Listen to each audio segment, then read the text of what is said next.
राम राम जी सबको। कैसे हैं आप सब? आई होप आप सब अच्छे होंगे, अपनी अपनी जगह पर बढ़िया होंगे, स्वस्थ मस्त होंगे। और मैं भी बहुत अच्छी हूँ, बहुत बढ़िया हूँ। तो भाई सबसे पहले उठ के मैंने झाड़ू पोछा किया और फिर डस्टिंग वगैरह की। उसके बाद ट्रैक्टर आ जाएगा थोड़ी बहुत देर में। हाँ, पता चला कि ट्रैक्टर आने वाला है और खेत में गेहूं निकलवाना है। तो मैंने फटाफट से आमी मिर्च छौंक दी और दही घी लस्सी वगैरह ये तो रहता ही है।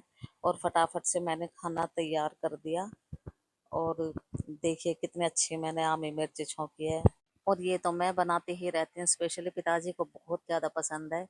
ट्रैक्टर वाला तो आया नहीं और बच्चों को लगाई दोबारा भूख। मैंने आलू उबाले, ब्रेड तो रखे ही थे तो मैंने उनके लिए टोस्ट बना दिए। टोस्टर तो है नहीं क्योंकि बेटी ले गई उसे तो हॉस्टल में। और फिर ये मैंने हल्दी कल सुखाई थी और ये बिल्कुल सूख चुके हैं। अब मैंने सोचा कि चलो ये काम कर लेती हूँ, हल्दी ख़त्म भी हो रही है। तो मैंने सिलबट्टे पर लोढ़ी से ये हल्दी को धीरे धीरे से तोड़ लिया, फोड़ लिया, इसको बारीक बारीक कर लिया है। और अब मैं इसे मिक्सी में पीस लूँगी। फिर जब मैं इसको अंदर लाई तो इतने में ही आ गया दूध। शाम का टाइम तो था ही, दूध भी आ गया। चलो भाई, अब शाम का काम शुरू हो गया।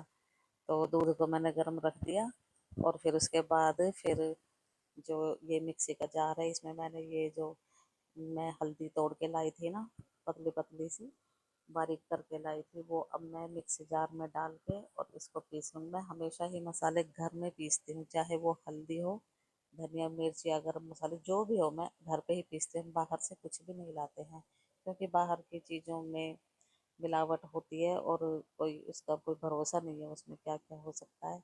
तो इसलिए क्यों ना प्योर चीज़ें ही खाए, इससे सब्जी भी अच्छी स्वादिष्ट बनती है। अपने घर की चीज़ें होती है ना, जो उसमें कोई मिलावट तो होती नहीं है और सब कुछ बहुत ही अच्छे से बन के तैयार होता है, बहुत टेस्टी बनता है खाना इससे।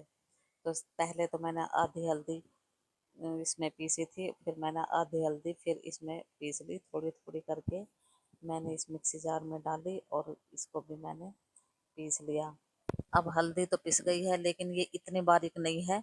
तो मैंने क्या काम किया कि जो एक बारीक छलनी है मेरे पास उसमें से मैंने इस हल्दी को छाना और इसमें से और भी बारीक हल्दी निकल के आई है, जो बिल्कुल ही बहुत ही बारीक है, जो कि अच्छी जैसे मार्केट से आती है ना, इस तरह से अब ये हल्दी बन गई है।